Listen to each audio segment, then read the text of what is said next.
Today we're going to be covering sections 1.5 and 1.6, and we begin talking about polynomial equations. One very important property that we have when we deal with these is what is called the zero product property, and what we can do is we can use that when polynomial equations can be factored. If we look at this first example, x to the fourth equals 8x cubed. With polynomial equations in general, we want to get everything over to one side of the equation. So what we're going to do is subtract 8x cubed from both sides. That will give us, I'm just going to move this up over here, that will give us x to the fourth minus 8x cubed equals 0. Now we can factor. Notice that we can factor x cubed out of each of these, and we did factoring quite a bit in the last chapter, especially factoring out a common term, and that leaves us with x minus 8 equals 0. So x cubed times x minus 8 equals 0, and this is where the zero product property comes into play. If you remember that if you have two numbers that multiply together to be 0, the solutions are when one of those factors equals 0. So notice for this one we set each of these equal to 0, we get x cubed equals 0, and in this one we get x minus 8 equals 0. So this one's pretty easy. If x cubed equals 0, that obviously means that x has to be 0. And for this one we add 8 to both sides, and we get x equals 8. So those are the two answers to our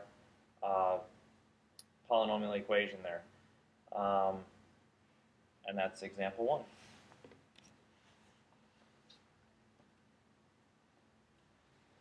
In example 2, this is just a little hint that you can kind of keep in mind. Notice we have 4 terms here.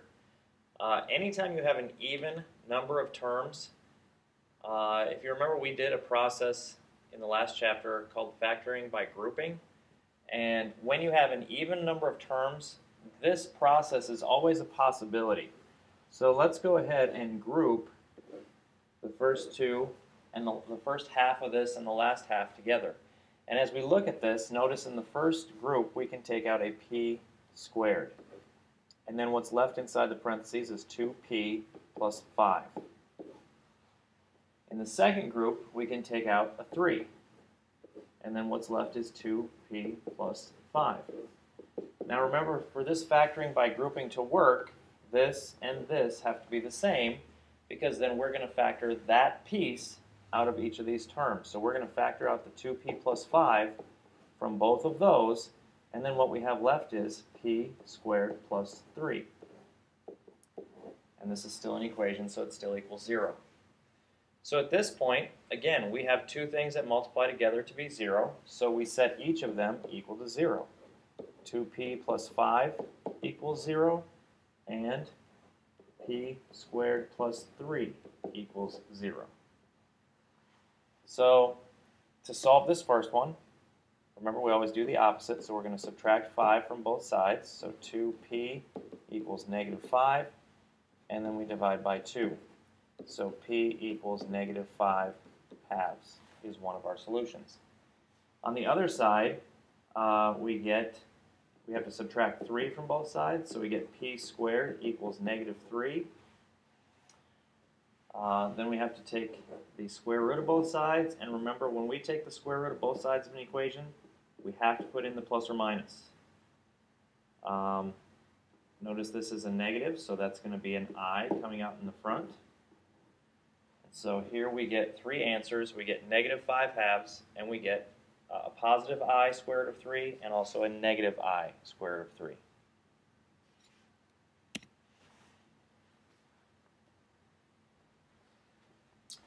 Now to solve radical equations. We want to eliminate the radical that we've got by raising both sides to power, and the power that we need is the one that is equal to the index on the radical.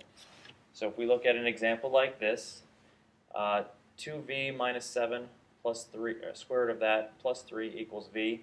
The first thing that we have to do in order to eliminate the radical is get this radical piece by itself. Notice that 2v minus 7 is all inside the radical, so the first thing we're going to do is subtract 3 from both sides.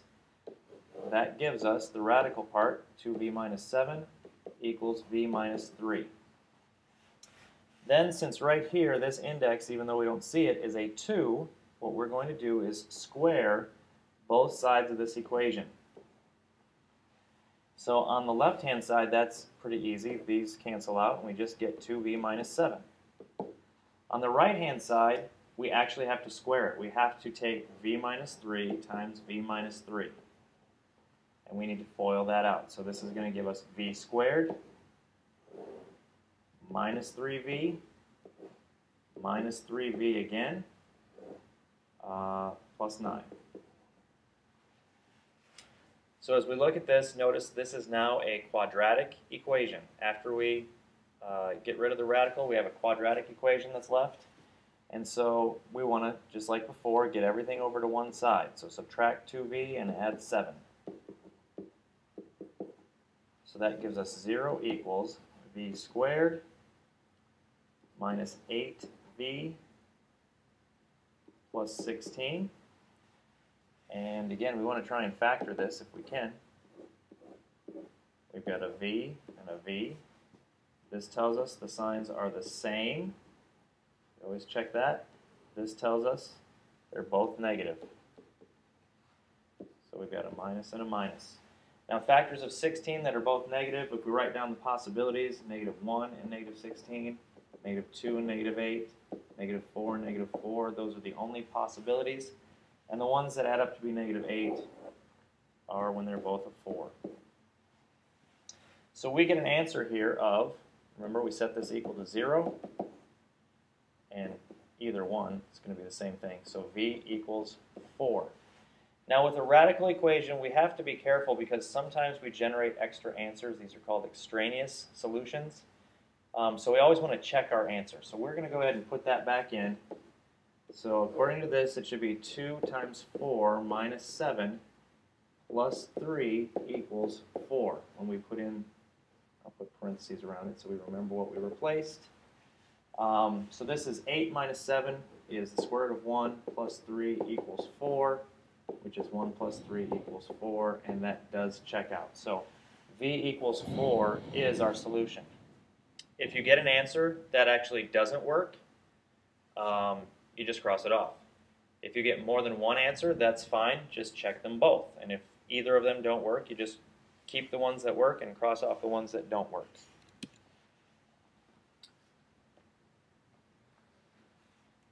Continuing to talk about some more equations, when we look at solving an equation that is in quadratic form, we want to do a little substitution and then solve it just like we would any other quadratic.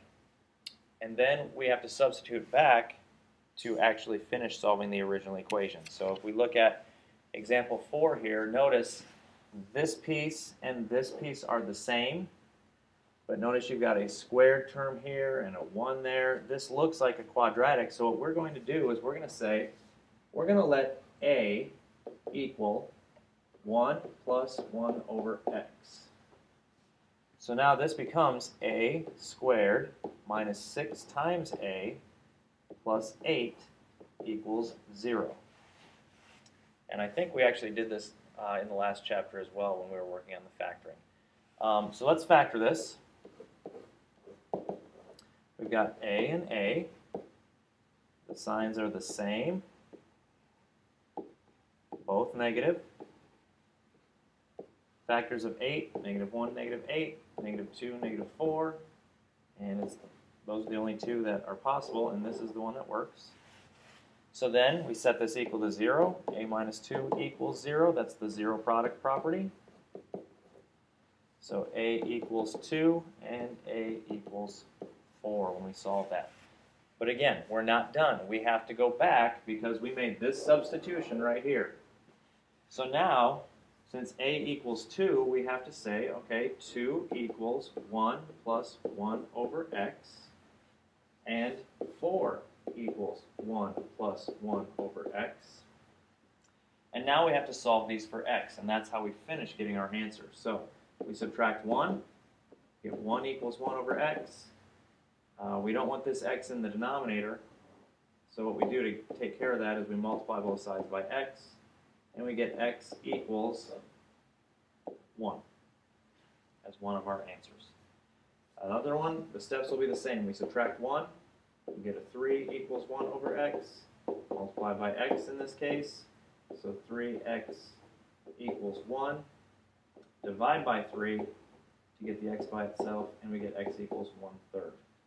So our two answers there are 1 and then 1/3. Again, not a bad idea to check some of these. The biggest issue that we're going to have is if this would ever be undefined when we put a 1 in or a 1/3. That's not a problem with either of these. The only time you'd have an issue with that one is if x is 0, because again, remember, we cannot divide by 0.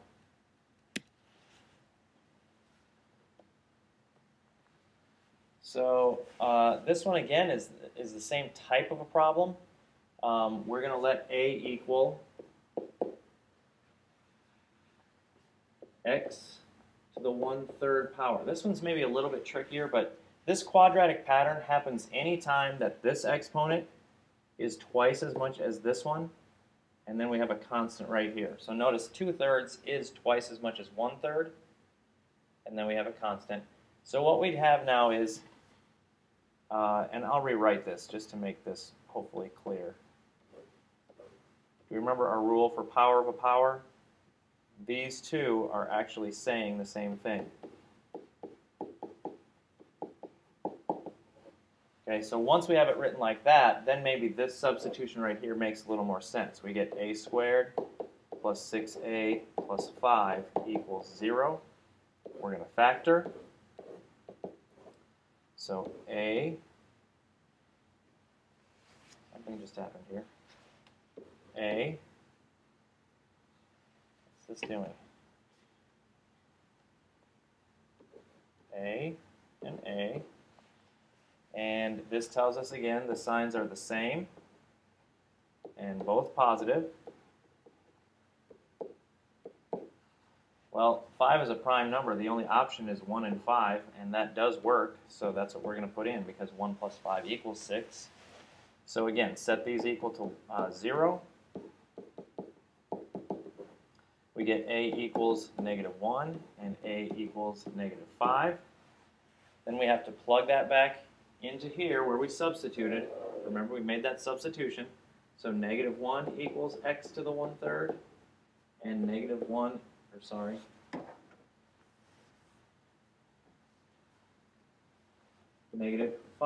equals x to the 1/3. Those were our two answers that we got from right here.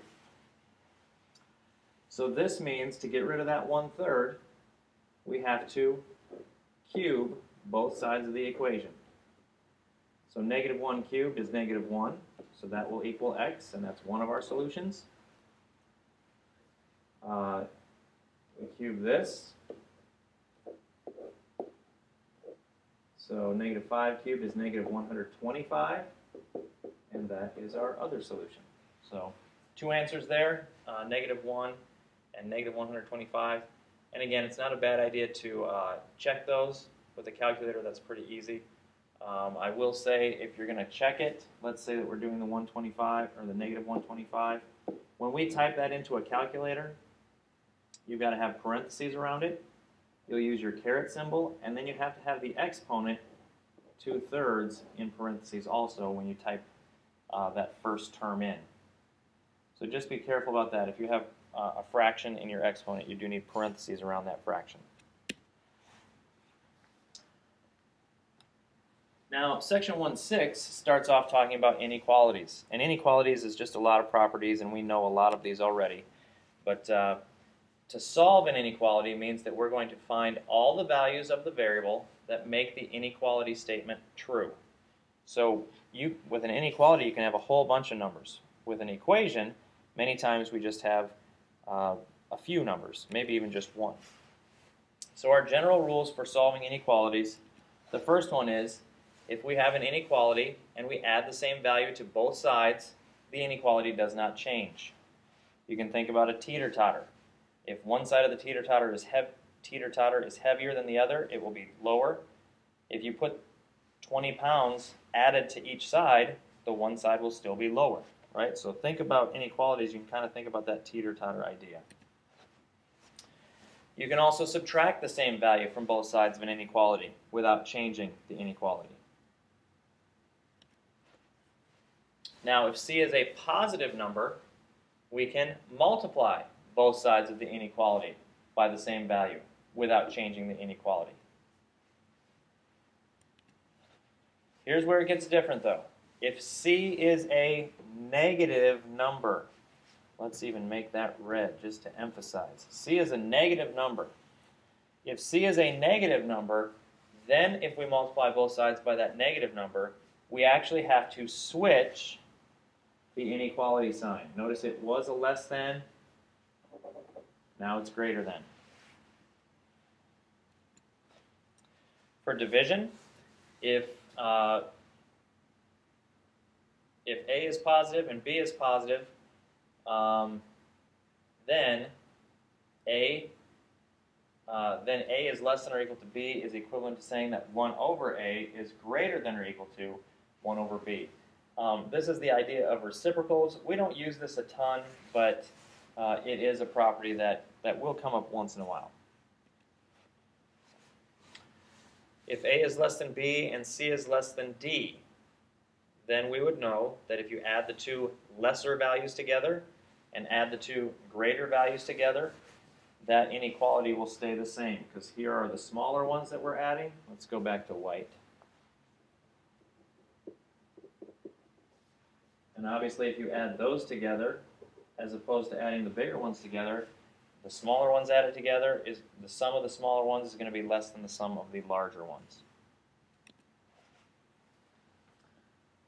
So let's use these properties to solve an inequality. And again, we are basically trying to get the x by itself. So we're going to subtract 7x here to get the x's together. That will give us negative 2x is greater than or equal to negative 12. And then to solve this, notice we divide by a negative 2. Okay, well, let's just emphasize. Notice here we're subtracting from both sides. That doesn't change the inequality. But notice here, what are we dividing by? We are dividing by this negative number on both sides. So we get x on the left, we get 6 on the right, but since we divided by this negative on both sides, that inequality symbol has to switch to x is less than or equal to 6 instead of greater than or equal to. Example 2, we've got a compound inequality, which is just two inequalities put together. And the nice thing about these is if it's written in this format, where x, in this case 4x plus 2, is between negative 3 and 5, we can solve the whole thing at once. So first we're going to subtract 2 from each part. We get negative 5 is less than or equal to 4x, which is less than 3. And then we divide everything by 4. Now again, notice up here when we subtracted, that doesn't change the inequality symbols. We're dividing here by a positive number, and if you're dividing by a positive number, that doesn't change anything. So negative 5/4 is still less than or equal to, this will be just x is less than 3/4. So the only time we really have to worry about switching the inequality symbol is if we're multiplying or dividing by a negative number. Any other time, the inequalities won't change.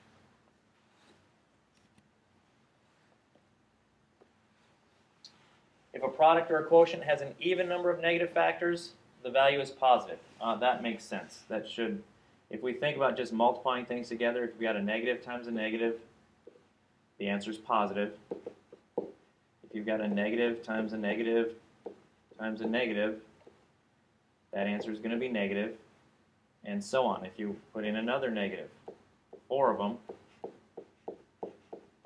that answer is going to be positive. And so anytime we have an even number of negatives, the answer will be positive. And we've kind of seen a pattern here. If we have 5 negatives, notice each group of 2 cancels to be a positive, and 5 negatives would give you a negative answer. And so the other part of this rule, let's get rid of my scribbles here. The other part of this rule is that if a product or quotient has an odd number of negative factors, then the value is negative.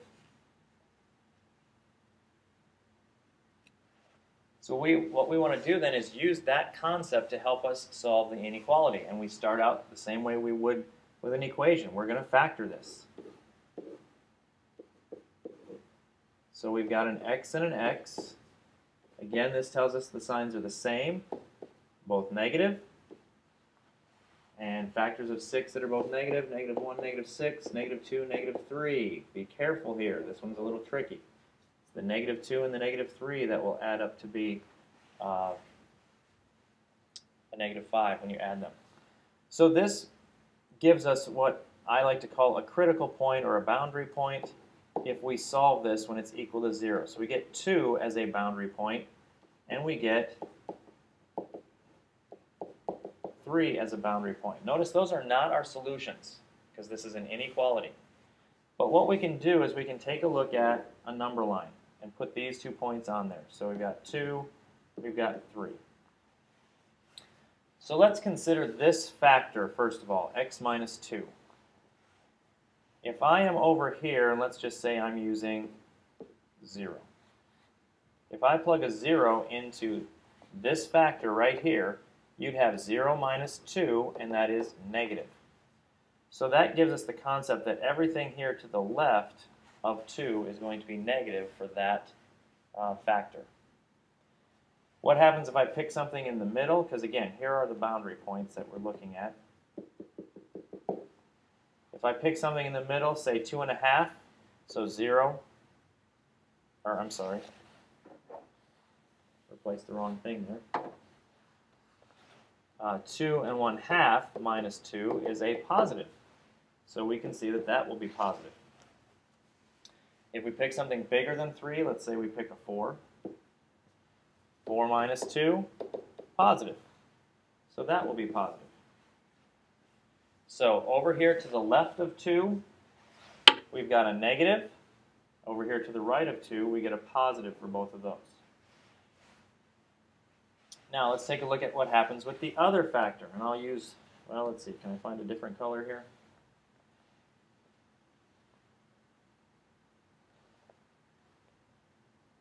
Let's find something that's a little lighter. Let's go with yellow. So we're going to go with yellow. So now we're going to work with the x minus 3. If I, again, pick something over here, let's use the 0 to the left of that, we get 0 minus 3, and that is negative. So that'll give us a negative for that one. If I pick 2.5 again, that's still negative. And if I pick 4, that's going to equal a positive. So now the question becomes, what happens when we multiply these two things together? And if I multiply this negative times this negative, I get a positive answer. So in that region, we're going to have positive values. When I multiply this negative times this positive, we're going to get a negative answer. So in that region, we're getting negative answers. If I multiply this positive number by this positive number, I will get a positive answer. So now the question is, what is the inequality asking for? They want less than or equal to 0, which means negatives. So in this case, that's the region that works for us. So our solution is, if we write it in interval notation, between 2 and 3, and since this is an or equal to problem, we get it's brackets on both of those, so it's the interval from 2 to 3, and that is a closed region, which means it includes those endpoints.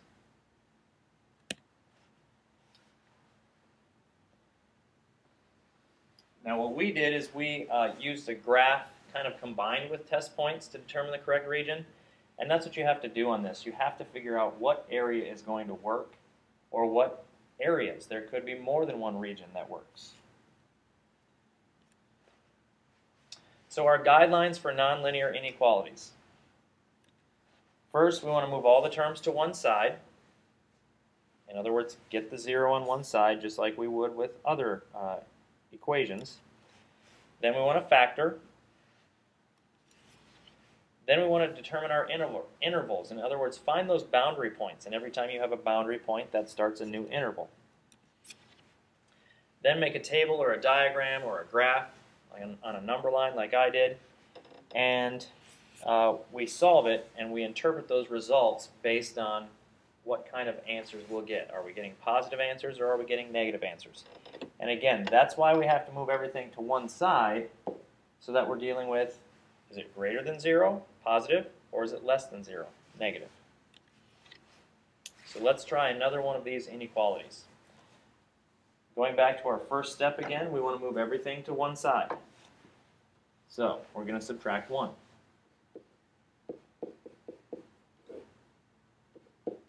One plus x over 1 minus x, and then minus 1 is greater than or equal to 0 because we're subtracting 1 from both sides. Then we have to get a common denominator so that we can figure out what our factors are. So we have to, let me give myself some more space here. We're going to have to, was this greater than 0? We're going to have to multiply top and bottom by 1 minus x. Okay, so now we have 1 plus x over 1 minus x minus 1 minus x over 1 minus x. Now this is the part that can be a little bit tricky. This negative applies to the 1 and to the x. So what this turns into is 1 plus x minus 1 plus x over 1 minus x. We combine those because we have a common denominator. So notice the 1's cancel out, and we get, this should be greater than or equal to 0, and then still greater than or equal to 0. And then we have 2x over 1 minus x is greater than or equal to 0. So again, we have to find our regions. So we have to look at the boundaries when 2x equals 0, which means x equals 0. And then the other boundary is going to be when 1 minus x equals 0. And if we add x, that means 1 equals x. So these are the two boundaries we are going to look at for this problem. So 0, 1. I'm just going to pick some other numbers, 2, negative 1. All right, so again, here are the boundaries that we have to consider. So looking at the top one, 2 times x. If we put in a negative 1, that's going to give us 2 times negative 1, and that is clearly a negative answer. So over here, the white one is negative. If we use a 1/2, 2 times 1/2, positive times a positive is a positive. So that's going to be positive. If we use a 2, 2 times 2 is positive. So that gives us a positive. So considering that top factor, you get a negative to the left of 0 and a positive to the right, or in between the two boundaries, and a positive to the right of them. Now looking at the yellow one, if we use a negative 1 in here, we've got 1 minus negative 1. Notice that changes into adding, and we get a positive there. So this one is going to be positive. If we use a 1/2, 1 minus 1/2, that's positive. If we use 2, 1 minus 2, that's a negative. So again, for the yellow one, we get a positive on the left, a positive in between, and a negative to the right of our boundaries. Now in this case, again, we have to check, what are we looking for? We are looking for greater than or equal to, which means we want positive answers. So looking at this, dividing a positive and a negative gives us a negative answer. Positive and a positive gives us a positive answer. Negative and a positive gives us a negative answer. In this case, we want the positive solution. So again, we're going from 0 to 1. In this case, again, it happened to be the insides. It doesn't have to be, but it happened to be the insides. And since it is an or equal to problem, again, we get brackets. So our interval for the solution there is from 0 to 1.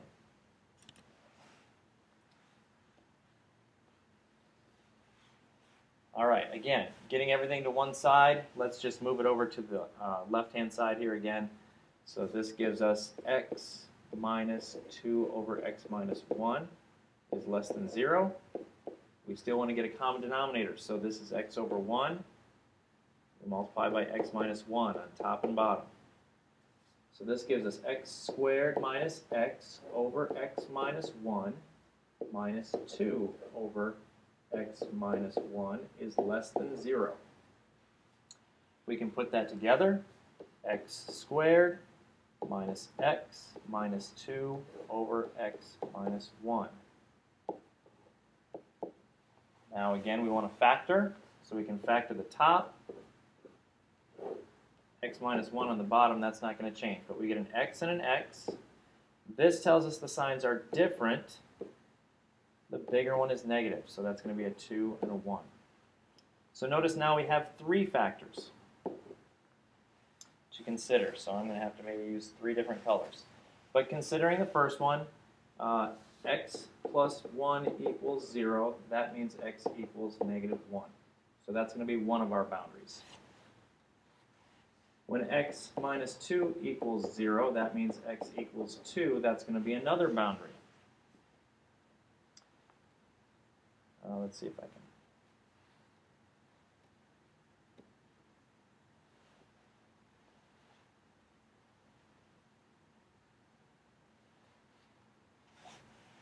Now let's try this one. Not sure if that's going to work or not, but when x, forget that. We'll just go back to white. When x minus 1 equals 0, that means x equals 1, and that's going to be our third boundary. So we have 3 boundaries this time. Negative 1, 1, and 2. And so we're going to be looking at these 3 boundary points this time. All right, so looking at the first one, x plus 1. If we put in a value back here like negative 2, we'd have negative 2 plus 1. That is a negative number. If we look in between here, let's use 0. So 0 plus 1, that is a positive number. If we look at in between here, let's say 1 and a half. 1 and 1/2 plus 1, that's a positive number. If we look at something over here like a 3, 3 plus 1, that is a positive number. So notice for that one, for the intervals, we get a negative on the left, and then the rest are positives. For x minus 2, if we use a negative 2 minus 2, that gives us a negative. So that's negative.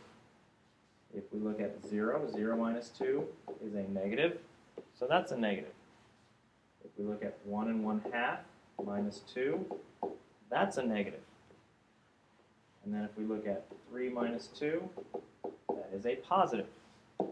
So in that case, we get negative, negative, negative, and then positive. And for that last factor, x minus 1, if we use negative 2, we get a negative. If we use 0, we get a negative. If we use 1 and 1/2, notice there we get a positive. And if we use 3, 3 minus 1, that is also a positive. So negative, negative, positive, positive. So what are we looking for this time? Well, let's consider this. If we've got 3 negatives, as we multiply those 3 together, we're going to get a negative answer. If we have 2 negatives, remember that little thing we were looking at, that's going to give us a positive answer. Notice here we have 1 negative. That's going to give us a negative answer. And here we have 0 negatives. That's going to give us a positive answer. So what were we looking for in this problem? We were looking for this to be less than 0. We need it to be a negative answer. So that's going to be right here in that region and right here in that region. So as we look at that, it's everything less than negative 1. So from negative infinity to negative 1. Infinity always gets parentheses, and this is not an equal to problem, so just like that. And we've got another region. The other region is right here between 1 and 2. So from 1 to 2, and again, since it's not equal to, those both get parentheses. So go back through those maybe a couple times and just double check, make sure you get the idea of those intervals and checking them. Problems to take a look at with these two sections are there. And again, you'll have time in class to work on that, but take a look at those problems and see what you can do on your own, and then we'll answer questions tomorrow during class.